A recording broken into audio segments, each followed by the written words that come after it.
I think we can slowly start as people will be joining us. They will be let into our meeting. We proceed with panel 3. We begin with Gordan RAVANČIĆ, the director of the Croatian Institute of History, who has been kindly providing us with the technological support necessary for such an enterprise as ours today. He will be talking about relatively famous case of Dubrovnik's invention of quarantine. Gordan, the floor is yours. Thank you, Adrian, very much. Thank you, organizers. Though I'm one of the organizers for inviting me, though, as Vedran said, this topic is rather famous, but I believe that still something can be said from the perspective of transfer and circulation of knowledge. Since this report is done within one of the projects which is financed by Croatian Scientific Foundation, I have to, how to say, advertise it. So I have to share my screen to be seen that it is a part, that this report is a part of the project. So I will share just the titling screen. I'm sorry, I hope it will be, is it visible? Yeah, it is. So at the beginning, I have to stress that my report will largely rely on the research results of late Professor Mirko Dražen-Grmek and Zlata Blažina Tomić, who in their studies thoroughly investigated the emergence of the quarantine and development of public health system and public health office in Old Dubrovnik. In respect to the topic of this conference, and that is transfer and circulation of knowledge, one must additionally note that their research results largely depended not so much on their own archival research, but on the information extracted from the archival sources by some previous researchers like Risto Jeremić and Jorio Tadić. Moreover, information about later development of healthcare and anti-epidemic systems was collected from various relevant sources and literature. Today, the term and concept of quarantine is tightly connected with the medicine, medical, and biomedical expertise. But it's rather peculiar fact that invention of the first quarantine has a little in common with the medical knowledge and medical expertise of the times when it was introduced, and that is late Middle Ages. Although in the literature dealing with the history of epidemic diseases, quite often still one can find information that quarantine originates from late medieval Venice, and this theory is still rather widely promoted by some Italian and some Anglo-Saxon researchers. The fact is that already in the late 70s of the 20th century, Mirko Dražen-Grmek, Croatian physician and researcher of the history of the medicine, proved that the first efficient quarantine was introduced in the late medieval Dubrovnik. Namely, an ordinance of Dubrovnik's major council issued on July 27, 1377, clearly reveals that this was the first anti-pestilence ordinance in the Western Hemisphere that aimed to prevent spread of epidemic disease without excluding city and community from the trading and communication map of the contemporary world. Namely, the ordinance of Dubrovnik Major Council provided set of orders and measures that could protect the city and its population from potential spread of the epidemics. At the same time, this ordinance of Major Council marked the beginning of the public health office in Old Dubrovnik. By ordering isolation of healthy or seemingly healthy sailors and traders for 30 days, Dubrovnik officials showed a remarkable understanding of incubation period. Though, as far as can be grasped and seen from contemporary sources, they did not have any formal medical knowledge or expertise about the spread of infection. Namely, new arrivals might not have exhibited symptoms of disease, but according to the ordinance, they would be held in a quarantine long enough to determine if they were in fact disease-free or not. Since Dubrovnik officials did not have any formal medical education and formal medical knowledge about infection, cycle, pathogen, and etiology of the disease, one could raise a question: how and why did Dubrovnik officials came to this original idea that still stands as one of the pillars of anti-epidemic measures in the case of infectious diseases? Though there is no explicit proof in the relevant extant sources, one can make several assumptions. related to the topic of this conference, and that is transfer of knowledge and measures against the plague epidemics in the pre-modern Mediterranean area. Namely, it is rather known that already in 1374, officials and authorities of Genoa and Venice started to monitor ships and merchants coming from infected regions. Although this monitoring was not followed by any formal order or prohibition of potentially infected arrivals, such practice could provide good and sound foundation for legislative action that happened in Dubrovnik 3 years later. Similarly, during the same plague epidemic of 1374 in Milan and Pistoia, authorities ordered strict isolation and walling of all infected persons, which ultimately led to the death of the infected, but at the same time, such action prevented spread of the epidemic within the community. Such practice of walling infected persons within their homes was also recorded in some cases of 1348, that big Black Death epidemic, as one of the anti-epidemic measures in some Italian city-states. Effects of these measures, quarantine measures, were not completely successful, but quarantine ultimately proved to be effective, or largely effective, since Dubrovnik did not suffer any major plague epidemic until 1391. So for almost 20 years, Dubrovnik was like plague-free after bringing that ordinance of quarantine. Moreover, these anti-epidemic measures helped to restore sense of order within a community.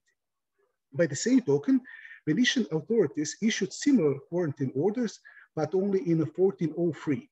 And their stone-built quarantine, so the stone-built building, dates back to 1423, when Venetian authorities decided to build the first so-called Lazaretto on the Lazaretto Islands in Venetian Gulf. It was the so-called Lazaretto Vecchio. It is also important to stress that Venetian authorities prolonged the isolation and separation period to 40 days from original 30 days isolation period, which ultimately gave name to this anti-epidemic measure, quarantine, that comes from Italian quarantino or 40 giorni, which means, of course, 40 days. Moreover, in the future years, Venice has perfected quarantine, creating a true maritime cordon with a complex system of tracking arriving ships suspected of carrying the disease and signaling the center about their position and arrival, after which they would be kept in the lazaretto that is quarantined for 40 days. The practice to build stone-built lazarettos for the quarantine isolation of potentially infected persons became a standard during the 15th century. And for example, Dubrovnik authorities have built the first such stone-built lazaretto already in 1431. So 7 years after the first, which was built in Venice. In 1467, Genoa adopted this Venetian system, and Marseille in France in 1476 transferred or converted their hospital for people who were ill from leprosy. The hospital was converted into lazaretto, so in a quarantine.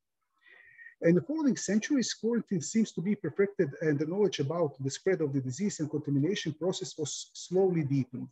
Thus, in the 16th century, Italian physician Girolamo Fracastoro derived hypothesis that small particles were able to transmit disease. Even though the pathogen and etiology of the epidemic was still unknown, this Fracastoro's concept provided very remote but solid basis for modern epidemiology and health sciences.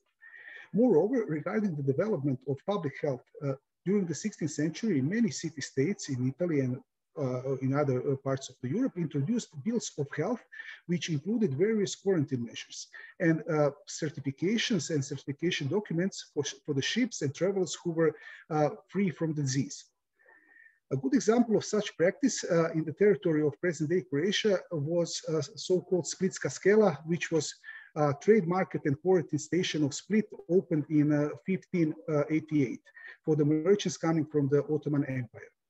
Regarding the transfer of knowledge, it is interesting to note that the first English quarantine regulations provided for the confinement of the ships carrying the plague or potentially carrying the plague and infected passengers in the Thames estuary was issued only in 1663. Soon after, similar regulations were issued for the North America with the purpose to prevent outbreak of another disease, yellow fever. And in New York, it happened in 1688, and in Boston in 1691. The next important step regarding the development of quarantine happened in the 18th century. Namely, with the development of proto-modern state, anti-epidemic measures became one of the pillars of the public health system of that proto-modern state. In that respect, organization of elaborated sanitary cordon along Croatian Ottoman border became a paradigmatic example of one effective quarantine system that protected the Habsburg monarchy from various epidemics that could come from the Ottoman realm. Though at the beginning, efficiency of this sanitary cordon depended exclusively on the organizational abilities of local authorities, introduction of the general health regulations, which happened in 1770, transformed sanitary cordon into permanent institution with a clear hierarchy. Though quarantine stations and sanitary cordon were originally constructed as an anti-plague measure, during the 19th century it proved to be quite effective in prevention and suppression of other infectious diseases like cholera, yellow fever, and so on. This implementation of quarantine concept was in accordance of contemporary medical knowledge and the idea that the contagion was spread through interpersonal transmission of germs or by contaminated clothing and objects.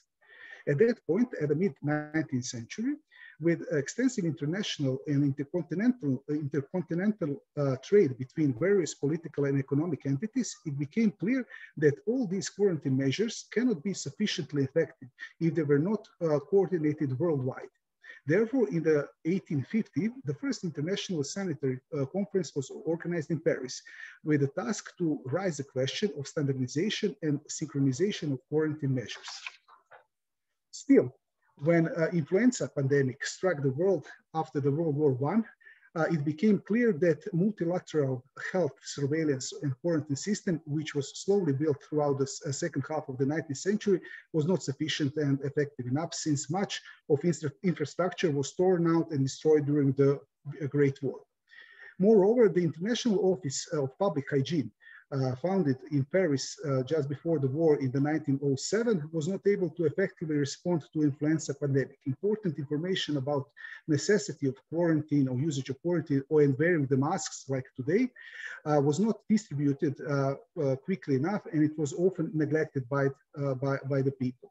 Still, importance of the quarantine concept as a control measure was confirmed when similar epidemic of so-called, at that time, Asian flu struck again in 1957.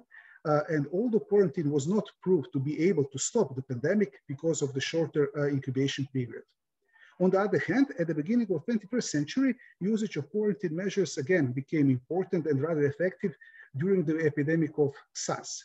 Similarly, with this present epidemic of COVID-19, quarantine concept proved to be still important, a medical and anti-epidemic measure in the struggle for the better public health.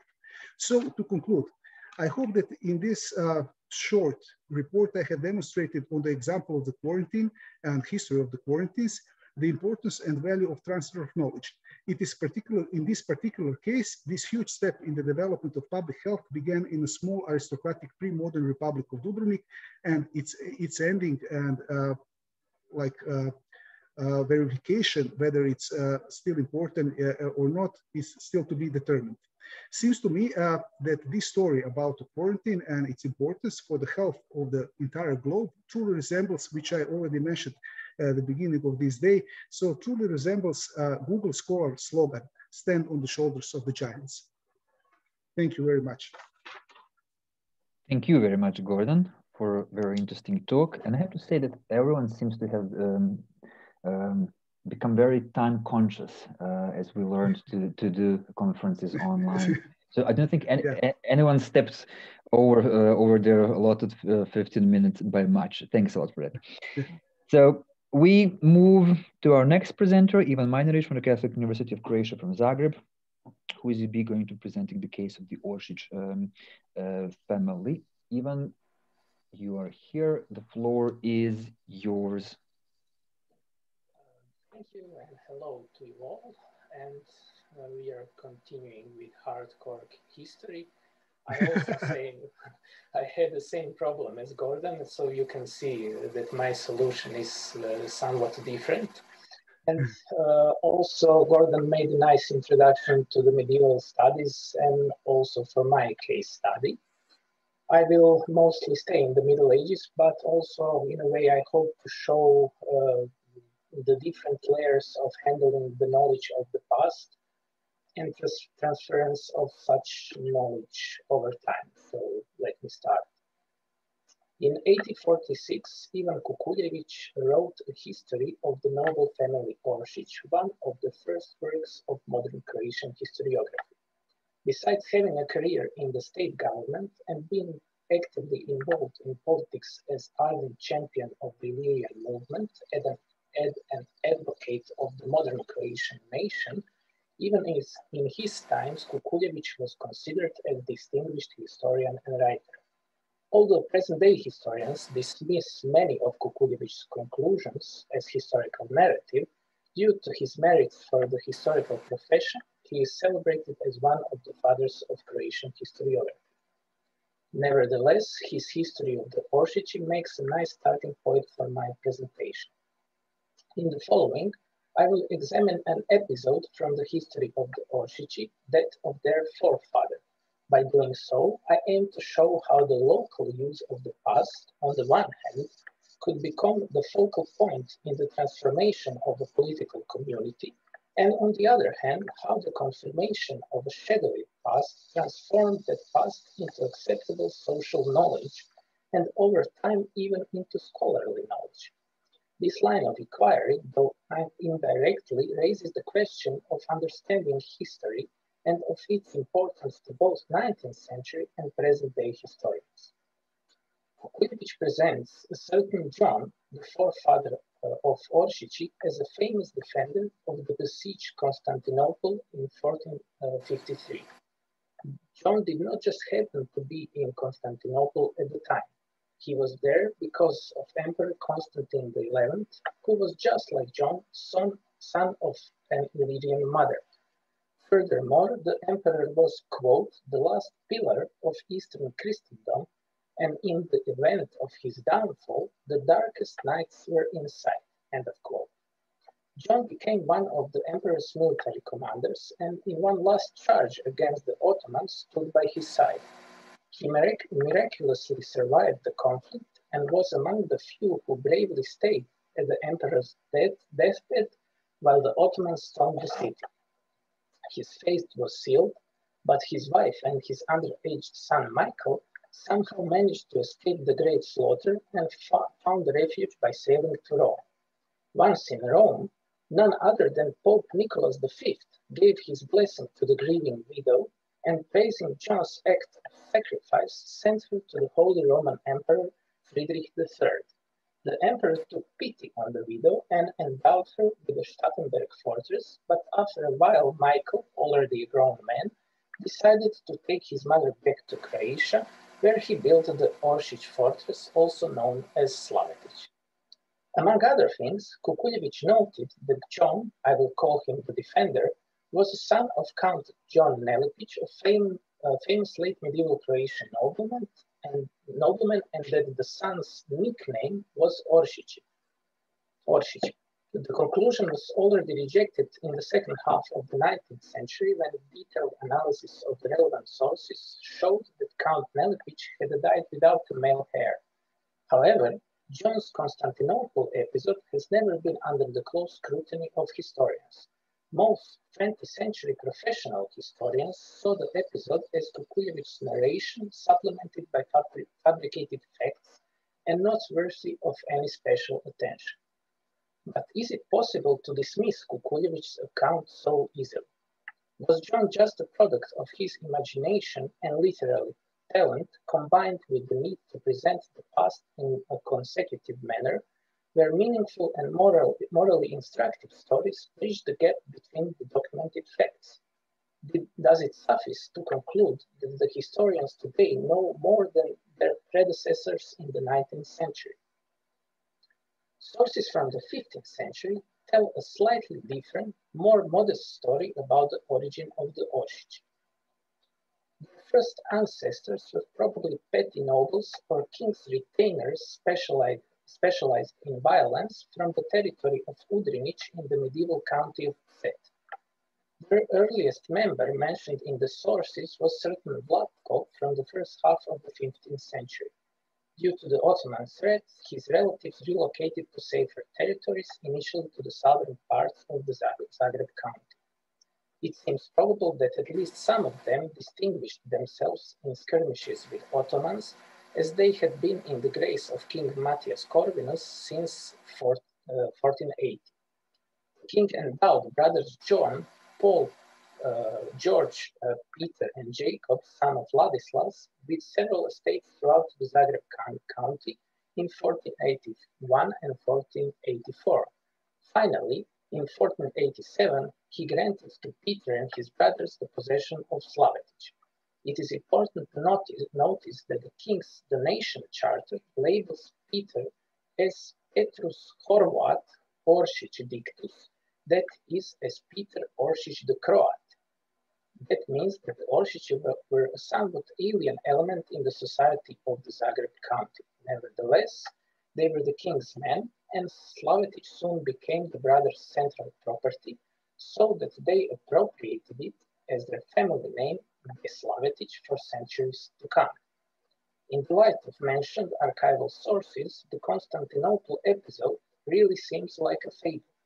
But in fact, Kukuljević followed the usual norms of historiography. He consulted the sources. The problem was that he trusted the sources he should not have trusted. But what kind of sources was he to trust, if not documents originating from the imperial chancery of Maria Theresa? In 1744, the King Maria Theresa awarded Christopher Oršić with the title of Graf. The grant thoroughly documented the famous deeds of Christopher's ancestors, and among them was also John the Defender of Constantinople. So, if John the Defender's historicity was indisputable for the Empress, why should it have been disputable for Kukuljević? Even more so, in Kukuljević's time, the living members of the Oršići were obviously proud of their famous ancestors. Furthermore, Kukuljević dedicated his history of the Oršići to Count George Oršić, his political comrade and one of the champions of the Illyrian movement. But above all, Kukuljević had his own specific view of the past.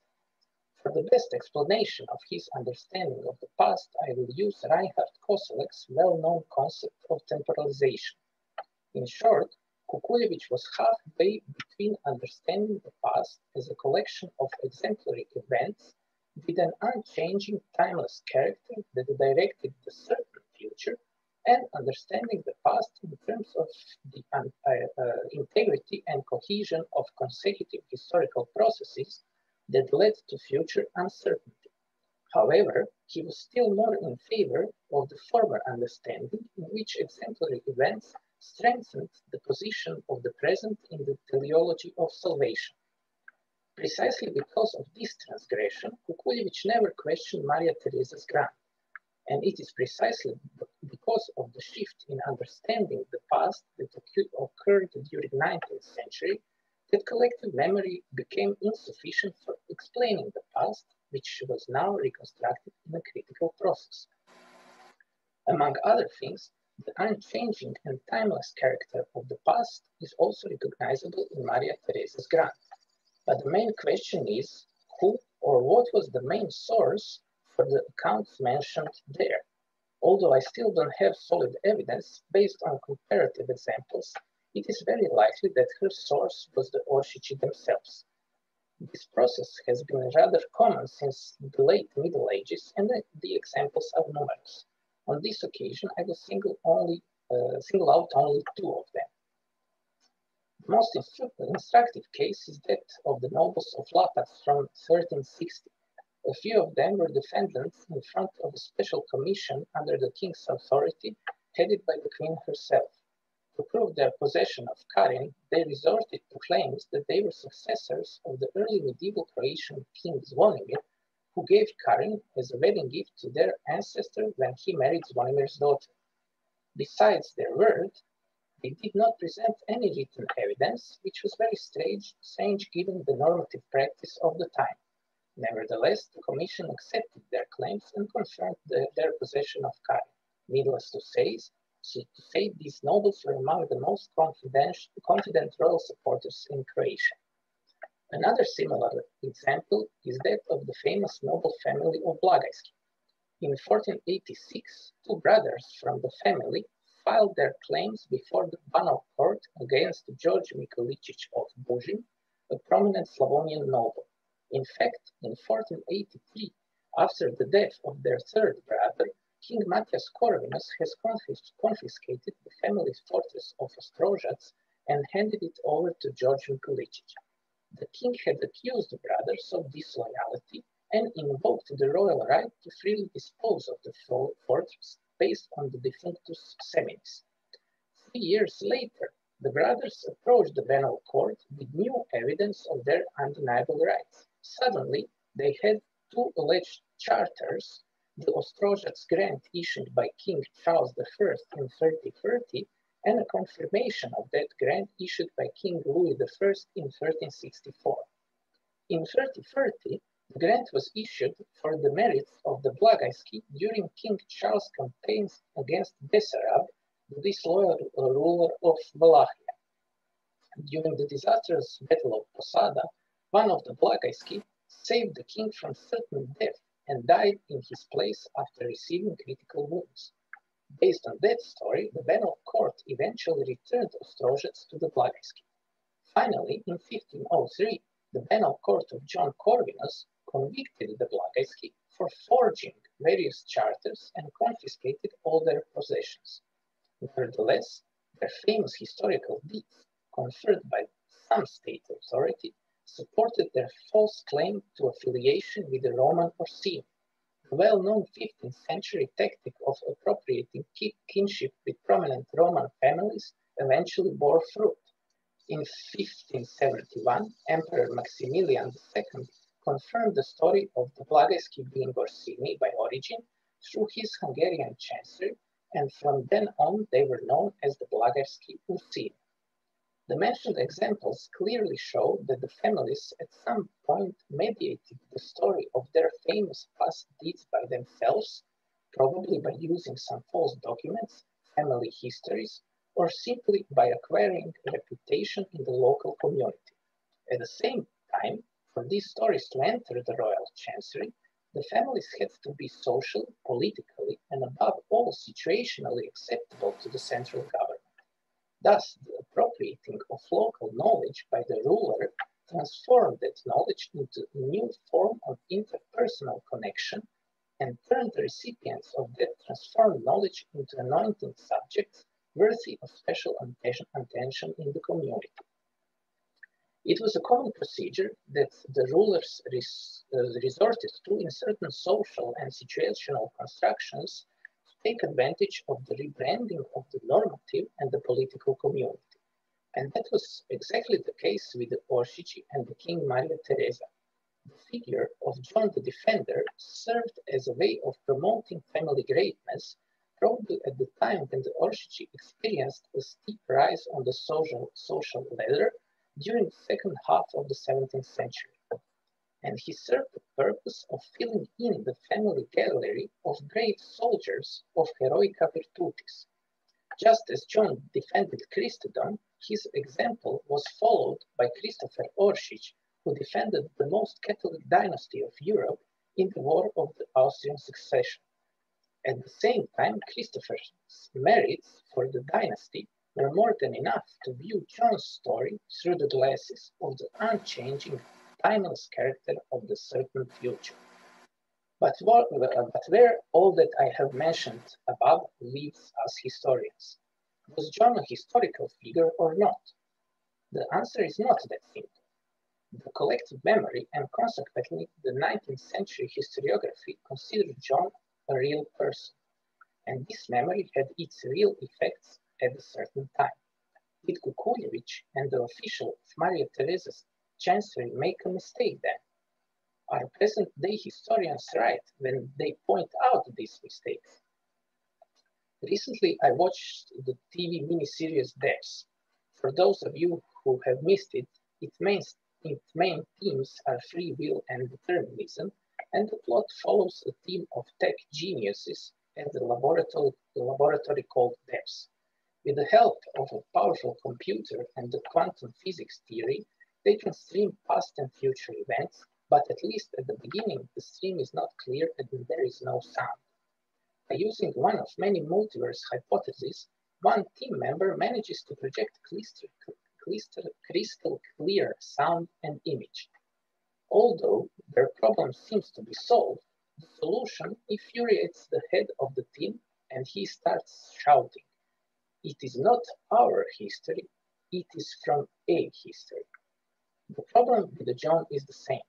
From a present-day perspective, John's historicity and known existence are equally real, and they do not interact with each other. But in given social and situational construct, there is always a possibility of a history becoming our history. Thanks for your attention. Thank you very much, Ivan. And again, thanks for adhering to the time. Thanks. We move on. We're spot on regarding the schedule. Our next presenter is Zrinko NOVOSEL, one of the co-organizers of this conference. Zrinko, the floor is yours. Thank you, Vedran. I just want to share my screen. So you can, there it is. You can see it.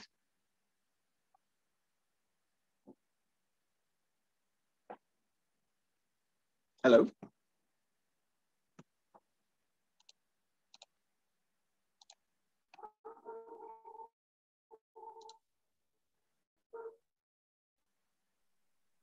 We see you well. I don't know what happened. Actually, everything was all right up till this point with my internet. I hope nothing changes during the presentation, at least. So my paper deals with legal knowledge and its modifications within the intellectual community of the Habsburg monarchy at the end of the 18th century. Primary concern here will be to detect assumptions in legal writings, or rather propedeutic literature written and shared within the academic community. Natural general public and the law of the nations, or in German it was known as Völkerrecht, or in more recent terms, or rather by the mid-19th century, it was known as international law. From early Enlightenment, these areas of legal knowledge were considered to be related and supplemented, so a unified field of study.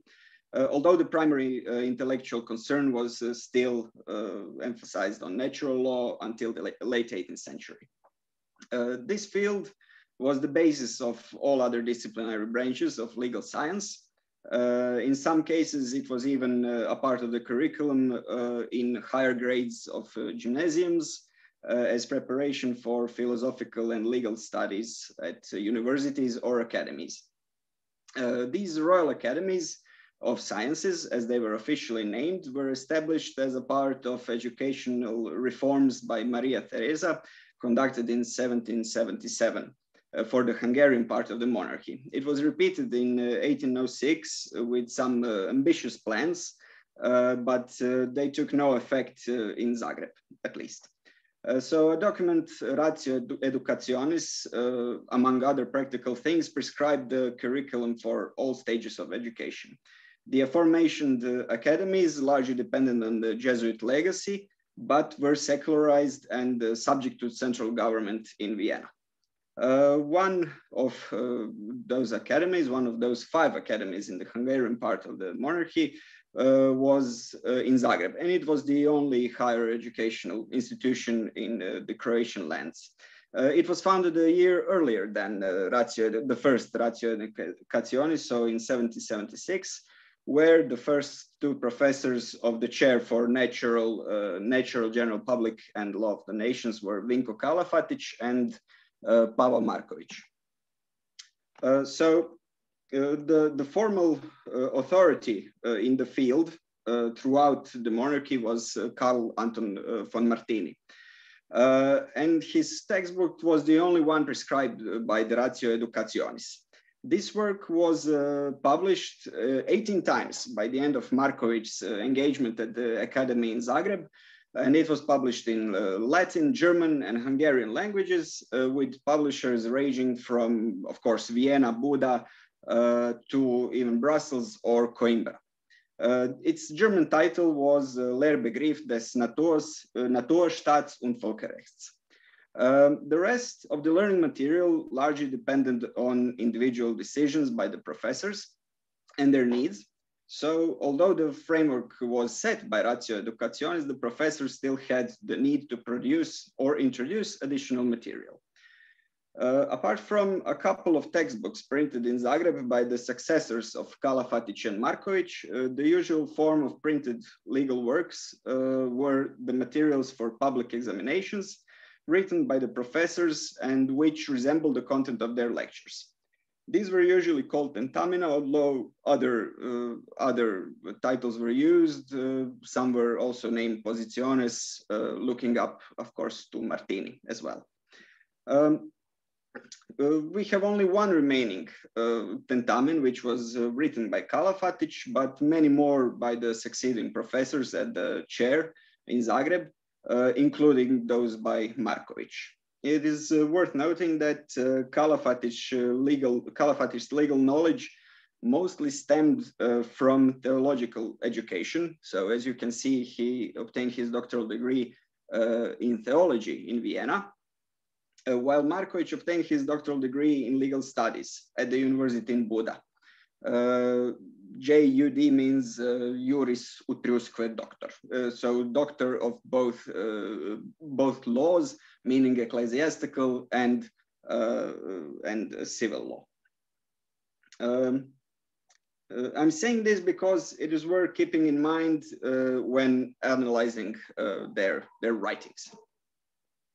So firstly, there is a genre difference between these works, which will not be in the focus of this inquiry, and is obvious just from observing the difference in volume of these texts. While Martini's textbook is 200-page long and divided into 28 chapters, tentamina are about 30 pages long on average. However, and this is why I argue that the genre difference could be put aside for this investigation, the authors of tentamina tend to cover all the aspects of legal knowledge. So natural state of mankind, relation of morality to law, and so forth. So these topics are present both in Martini's textbooks, but also in tentamina, although they are covered more superficially for the reasons of length of those texts. We can observe this when we speak, for instance, of authors they refer to.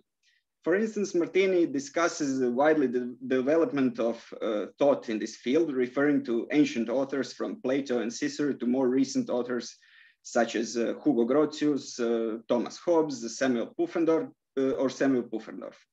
He even instructs his readers to some polemics between the authors in the field.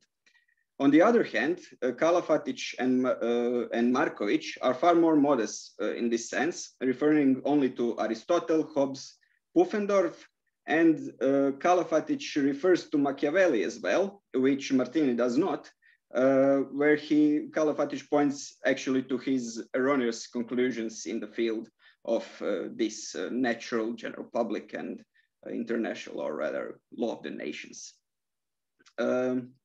And not surprisingly, he cites Martini more than any other author. The primary argument for comparison is that they represent all of these texts represent the content of learning material. So while the Martini's textbook, as I said, was the official literature for the legal studies throughout the monarchy, the authors of Tentamina explicitly stated that they were written ex prelectionibus, or rather that they were based on professors' lectures. Now, the approach to comparison of these texts and tracing the knowledge circulation among these intellectuals that I propose is a combination of traditional critical reading of source material and a distinct reading approach, which I believe some of you may have encountered, or many of you. In practice, the latter implies that text analysis through digital tools, first, of course, by digitizing the material, then by applying various models of digital analysis in order to reveal hidden patterns within texts that are hardly visible, or in some cases invisible to the ordinary reader. These models can provide us with very basic information on term frequency, all the way to more complex results, which mean contextualizations of sets of terms, which we can later represent in graphs, or even create networks of correlating words, which through visualization tools represent central topics in a single or even in a set of texts.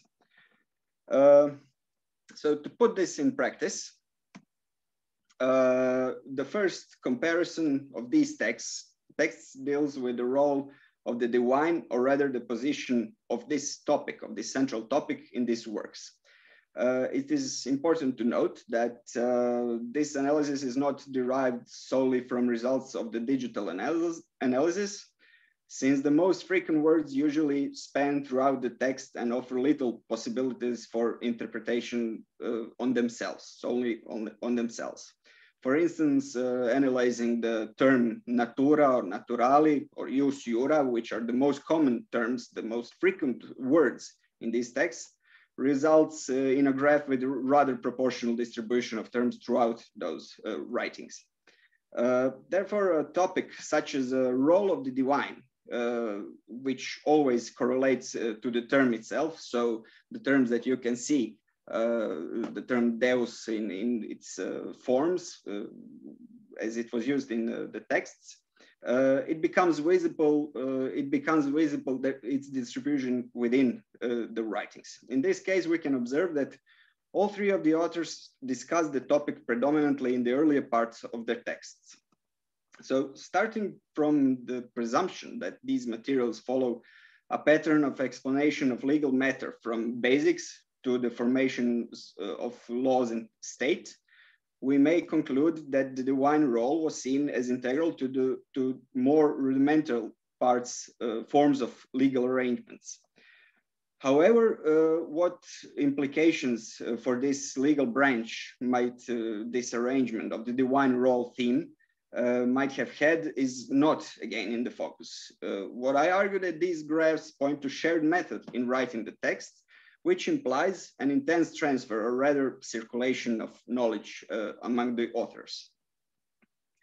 To give further examples, these networks of terms in successive tentamina at the Royal Academy in Zagreb, so the first one by Kalafatić and the second one by Marković, point to another possibility of comparison and tracing of the knowledge circulation. The blue terms are the most frequent, and the lines connect them to other less frequent words. This visualization offers context for the most dominant terms. Here I would like to point to just one observation, and that is that with Kalafatić, the term ius is connected to gentium. So his text deals with the last of this tripartite branch of natural, general, public, and the law of the nations, or rather international law. With Marković, we do not have the same term connection. We do see that his use is connected to term defensionis, or defense, pointing to the author's interest in the same topic and circulation of knowledge between the two colleagues. In this sense, it is significant to juxtapose these two authors as they share similar interest in a field of legal study. However, knowledge does not transfer without modifications, and Marković text should not be viewed as a copy of his older colleague's work.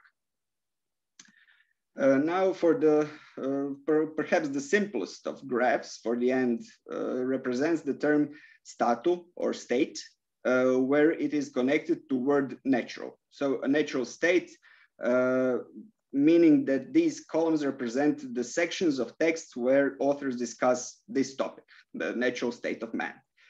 As you can observe, they do not correspond in any of those textual segments. This, I think, confirms the previous observation that Marković's text is very independent from that by Kalafatić, although, as we have seen, they do share similar traits.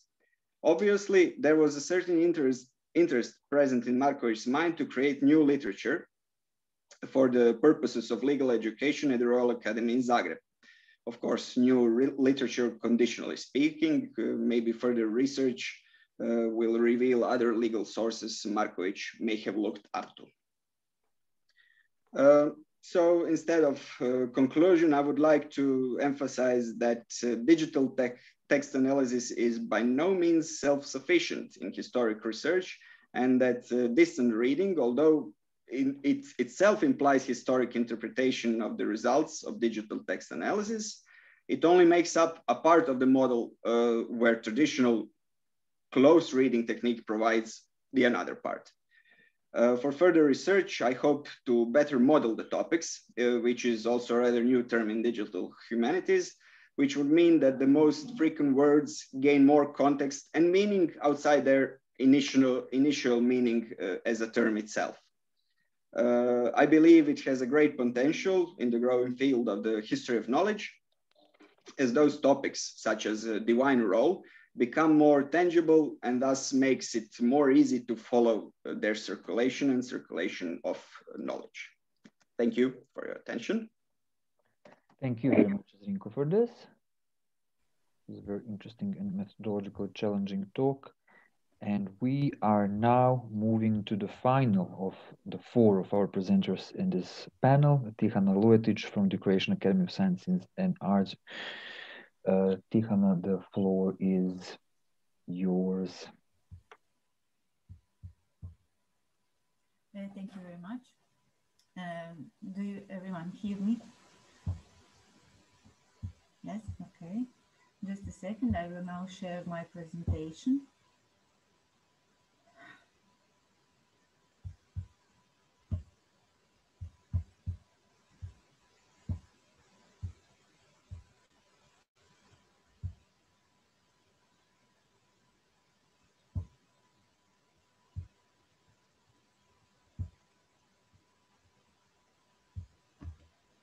Okay, hello to everyone. Thank you for inviting me for this conference.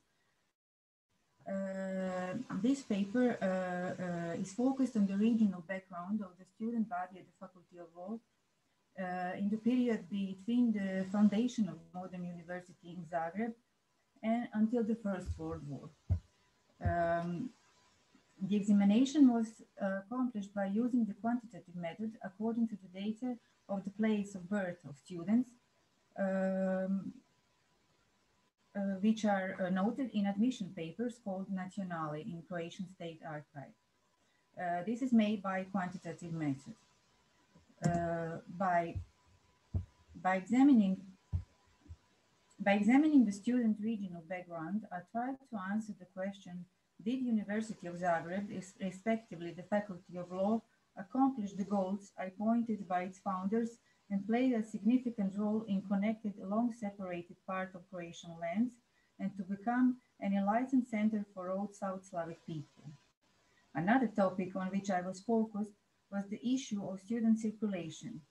It determines student mobility and enables perception to what extent law students in Zagreb, as a significant element in the knowledge transfer, combined their legal education with academic education at universities abroad, especially in significant university centers of Habsburg monarchy like Vienna, Prague, Graz, Budapest, etc.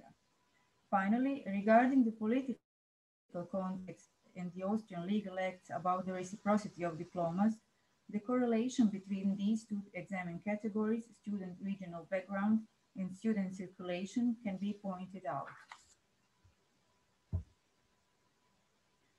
According to the analysis of the place of birth of students enrolled at the Faculty of Law, it's obvious that the majority of enrollments were domestic students, born in the area of Croatian Slavonia.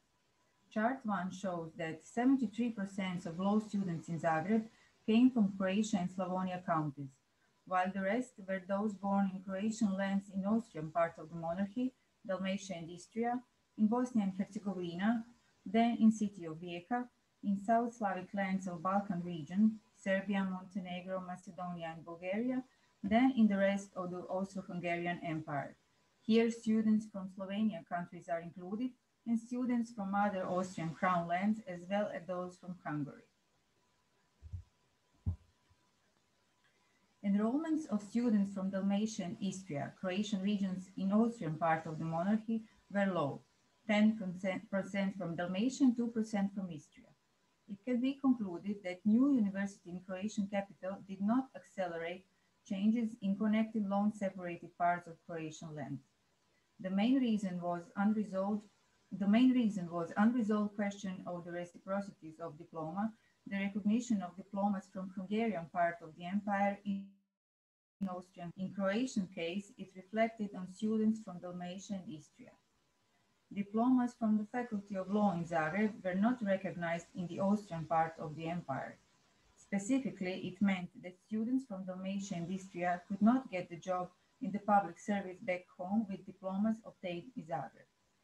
Although the university in Zagreb was organized on the model of Austrian universities, students from Istria and Dalmatia were only given the privilege of taking final exams, rigorosus, at the Austrian universities without any preconditions. In order to take a job in the civil or public services in Austria, they had to pass the judicial and administrative state examinations and all rigorous examinations at Austrian universities. Even though some additional measures were undertaken to facilitate studies for such candidates in Zagreb, visible results came up only at the beginning of the 20th century. That question was not resolved until the end of the empire. However, as it can be seen in chart 2, enrollments of students from Dalmatia and Istria increased rapidly at the beginning of the 20th century. And we can talk about the changes in regional composition of law students. Was this just a question of these measures which were given in 1904 to the students from the Austrian part, or there were other elements, including stronger national integration processes, we can only assume. As a part of the analysis of the regional background, issue of South Slavic students from the Balkan region needed to be observed. The youth from Serbia, Macedonia, Montenegro, and Bulgaria was target group on which the founders of the university in Zagreb, Bishop Strossmayer and its first rector, Franjo Rački, paid special attention. During the opening of the university, according to their idea of cultural unification of South Slavs, Strossmayer and Rački cordially called the youth from these lands to study in Zagreb. It was a period before the establishment of modern universities in these lands. University in Sofia was established in 1904 and in Belgrade in 1905. Zagreb had a mission to become an enlightening center for South Slavs. However, the number of students from these lands enrolled at the Faculty of Law in Zagreb are very low, only 2% in total enrollment. The university in Zagreb failed in its task to become an educational center for South Slavic countries. As contemporary researchers reveal, youth from these lands studied mostly in Prague, Vienna, and Graz, and in Germany, Russia, and France. We have to mention that in total number of this group, the students from Bulgaria made the majority, 72%. Most of them came during the crisis at the University of Sofia in 1906-1907. Special attention was paid to students from Bosnia and Herzegovina, which in total enrollments had a proportion of 8%. Their number increased up to the end of this period, especially after Austria annexes these lands in 1908. In the period between 1904 and 1914, the enrollments from Bosnia and Herzegovina increased for 10 times. This must be observed in the light of political circumstances and the educational politics of the regime of Benjamin Kalaj in Bosnia. For the purpose of educating new elite on which the regime can be relied on, government for Bosnia offered scholarships for universities all over the monarchy and also for one in Zagreb. Highly educated public servants, which were educated at the Faculty of Law, served the regime of Benjamin Kalaj as a reliable support in the sphere of public administration. Another issue discussed in this paper is a question of student circulation. I will try to observe to what extent law students in Zagreb combined their legal education with the study at universities abroad, especially in significant university centers of Habsburg monarchy. Fluctuation of students from the Croatian lands in the second half of the 19th century and the beginning of the 20th century, seen in a long-durée processes, had extraordinary significance not only for individuals who had studied abroad, but for the development of the civil society in their homeland in general. At the turn of the century, student circulation from one university to another did not call for any complicated administrative procedure. Just as other universities of the Austro-Hungarian Empire, the university in Zagreb allowed transfers to a foreign university and back. The only required document was a confirmation of class attendance, index, or in some cases demissorium, confirmation of leaving the faculty. The university enrolled any student who proved his regular status during preceding semester at the previous university or had graduated from high school and had a diploma to prove it. The same procedure was valid for Croatian students entering Austro-Hungarian universities. It was noted in admission documents nationale. Proportion of students studying abroad among whole student population of the Faculty of Law in Zagreb is quite large. 30% of the whole student population of the faculty for some period of their university education studied abroad, one or more semesters. In total number, it means 2,467 law students. This proportion matches with the results for the analysis for the whole university population in Croatia in academic year 1905 and 1906. A third of Croatian students study outside the country. The issue about the motives of studying abroad was discussed in one of my previous researches, and here I won't be focused on it. I shall stress only brief conclusions. Crucial motives for Croatian academic youth to study abroad were the laws regulating the reciprocity of universities, perception of the quality of education, the range of personal motives like youth curiosity, financial situation, fascination with some academic environment, etc. Among reasons for studying abroad, those of political nature were also important.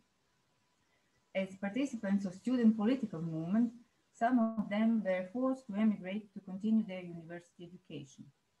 Two crucial student exoduses from the Alma Mater have to be mentioned, the one in 1895 and another in 1908.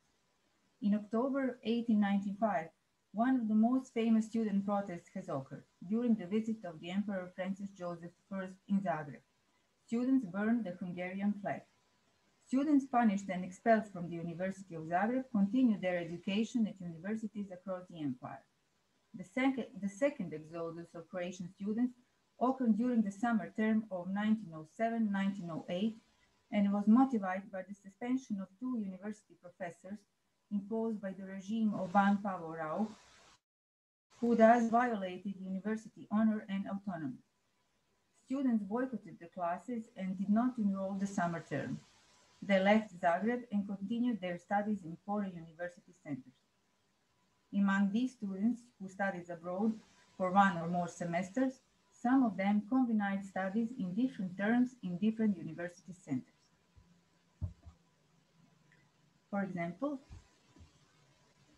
there were those who repeatedly frequented 2 or 3 faculties in different periods. For example, student Theodor Kušević, he studied in Graz in 1882-83. During the academic year 1883-84, he was in Zagreb. Then during the 1884-85 and the first term of 1885-86, again, he was studying in Graz. And finally, in the second term of 1885-86, again, he was enrolled in Zagreb.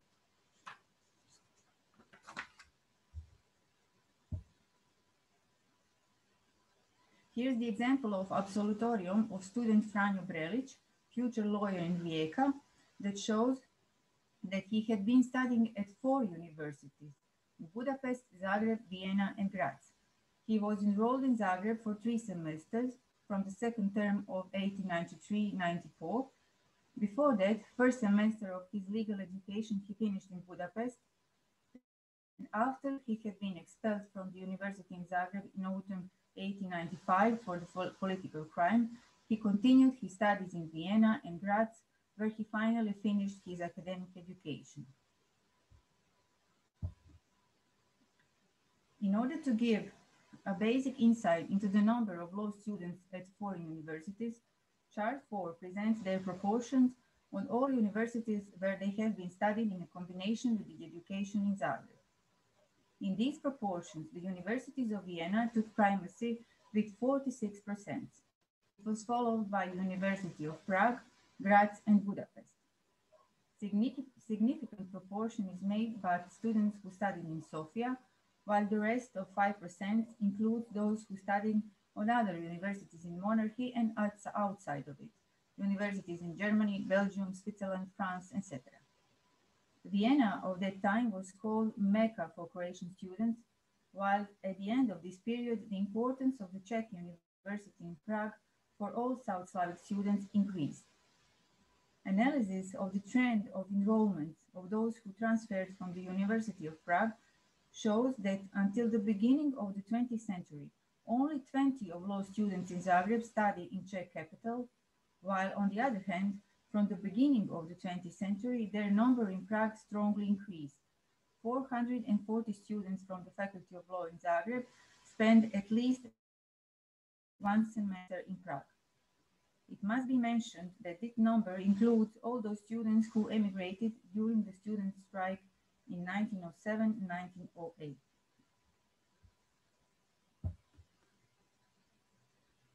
Finally, regarding the Austria legal acts about the reciprocity of diplomas, the correlation between these two examined categories, student regional background and student circulation, needed to be explored.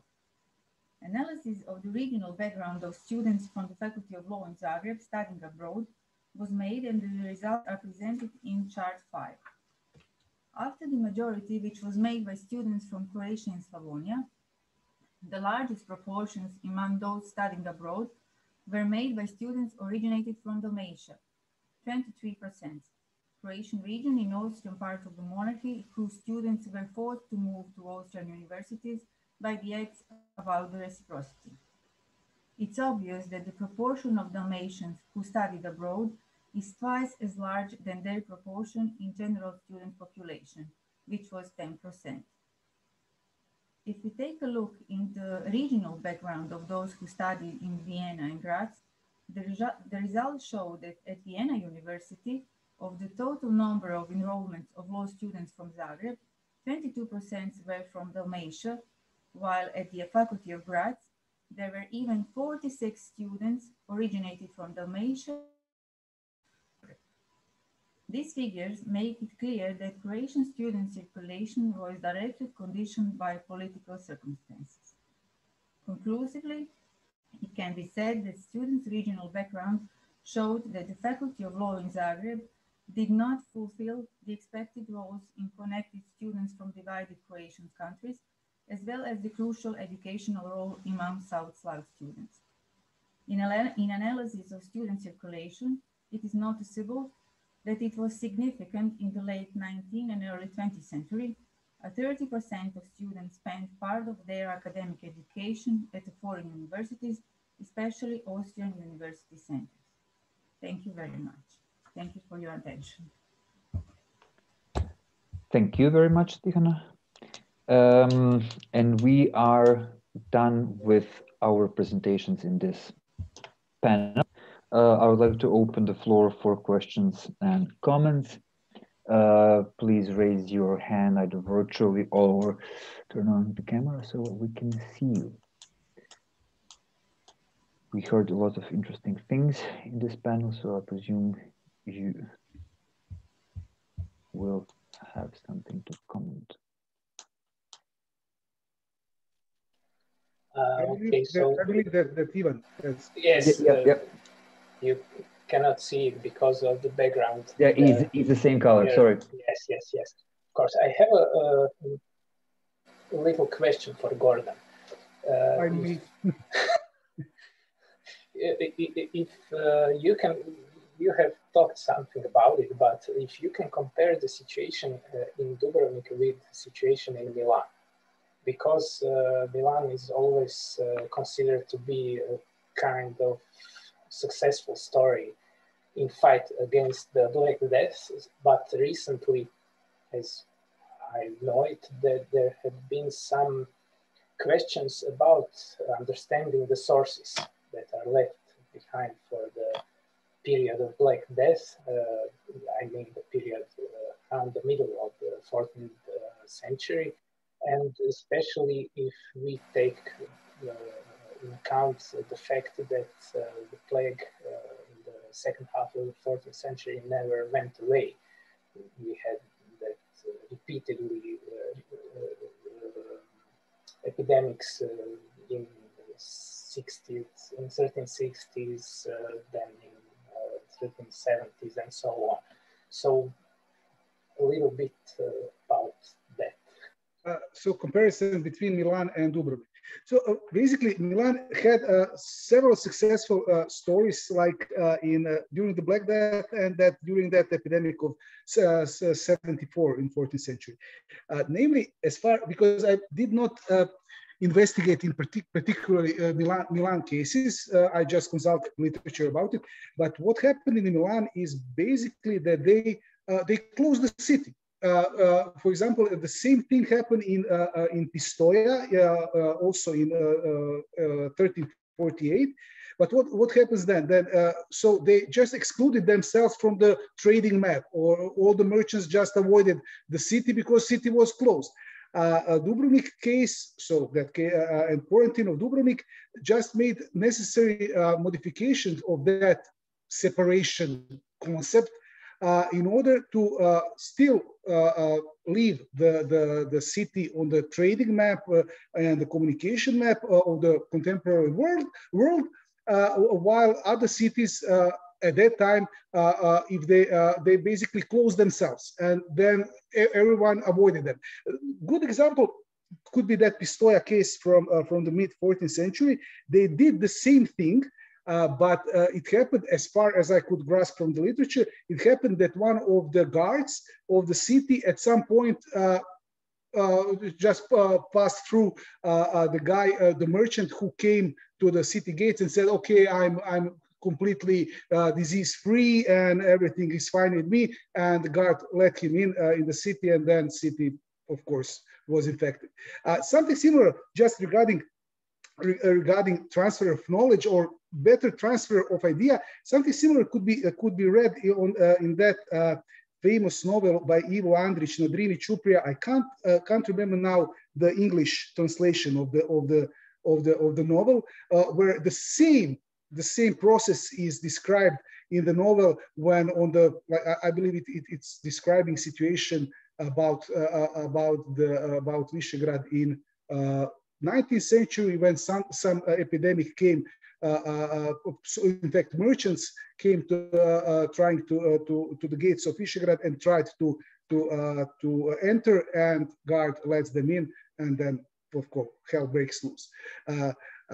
So basically, to return to your question, the major difference between Milan success and Dubrovnik quarantine is the fact that Milan just excluded themselves, completely separated from the real world, and in that way managed to avoid major epidemic disaster, while Dubrovnik was trying to like jiggle or to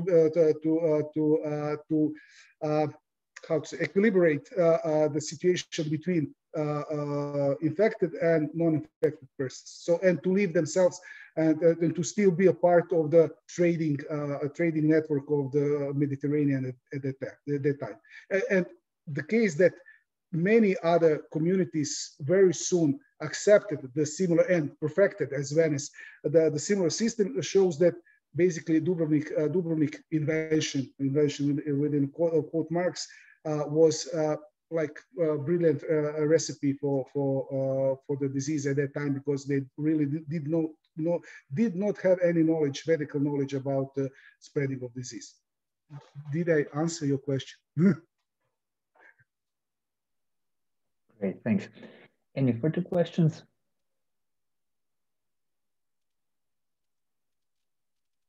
While you're collecting your thoughts and coming up with questions, I do have a methodological question for Tihana, and it has to do with the object of your research.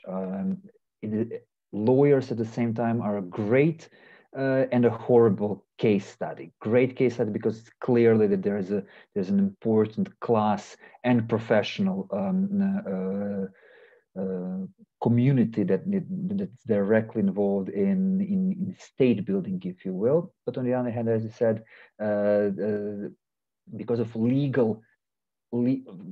legislative regarding their the recognition of their diplomas, it kind of does make the choice slightly problematic, because we could presume that most of the people, if you studied law in Zagreb, you were about to stay in Croatia.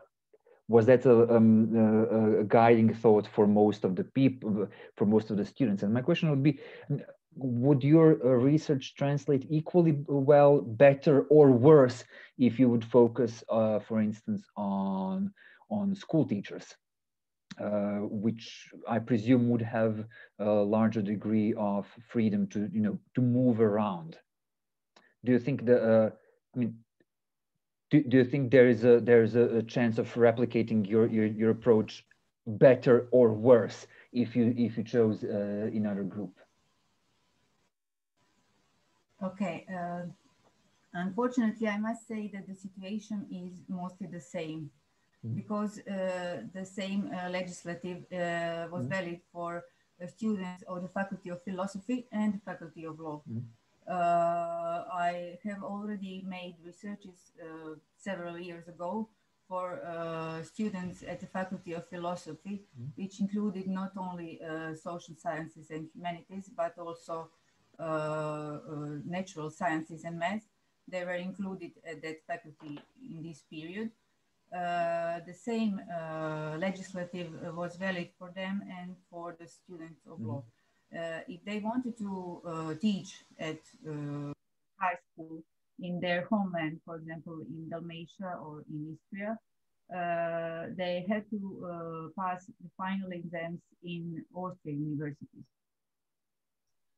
Also, most of them studied part of their higher education in Zagreb and then transferred to Graz, Vienna, or Prague to finish their studies, or spent 1 or 2 semesters to pass easier the final exams, state exams for the high school professors and also rigorous. So the laws were the same for both of them. Regarding their possibilities of employment were the same for the students of law and for the students at the Faculty of Philosophy. Though the material, for example, studying physics or mathematics may look like a general study, but the law limited were such as I noted. So the one who studied physics in Zagreb, if he wanted to teach physics in high school, for example, in Zagreb, he needed to pass final exams in Vienna or in Prague or in Graz. it just occurred to me right now because I've been dealing for years with geographers and neuroscientists who studied mostly, if not exclusively, in Vienna and Graz, and it never occurred to me that if they had a rigorosum in Vienna, that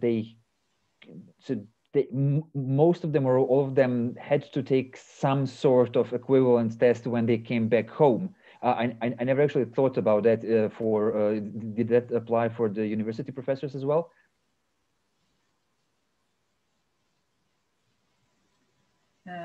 They had their final exams as everyone else, and but the university professors they had some other procedures when they were employing, because the fluctuation of university professors is another question I didn't research in.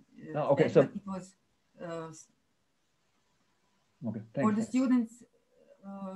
The results of my research is the same for the Faculty of Philosophy and the Faculty of Law.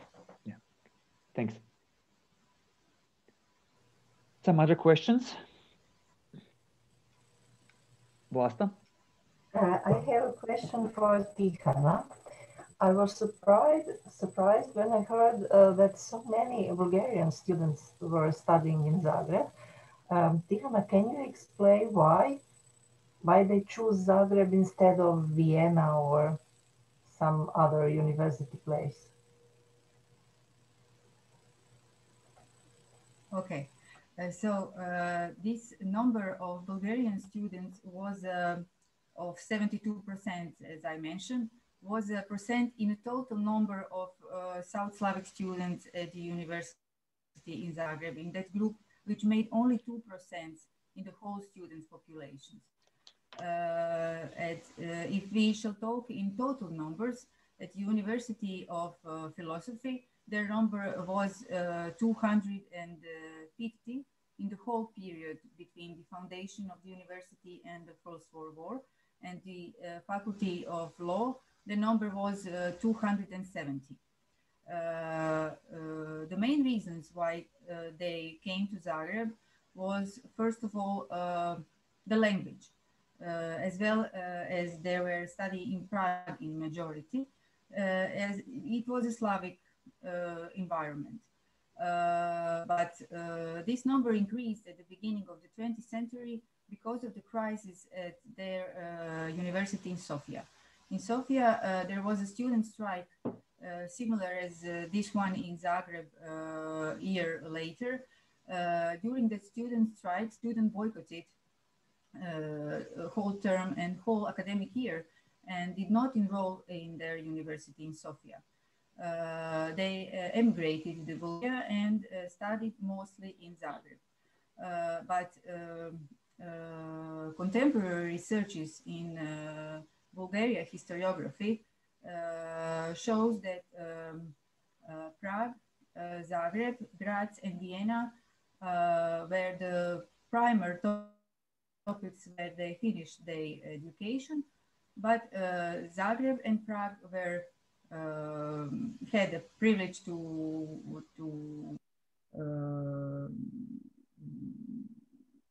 for them to here because they were Slavic environments and they were really find themselves comfortable in these environments, in these university environments.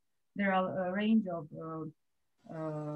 texts in Croatian papers of that time where Bulgarian students show their gratitude to Croatian professors, to Croatian colleagues.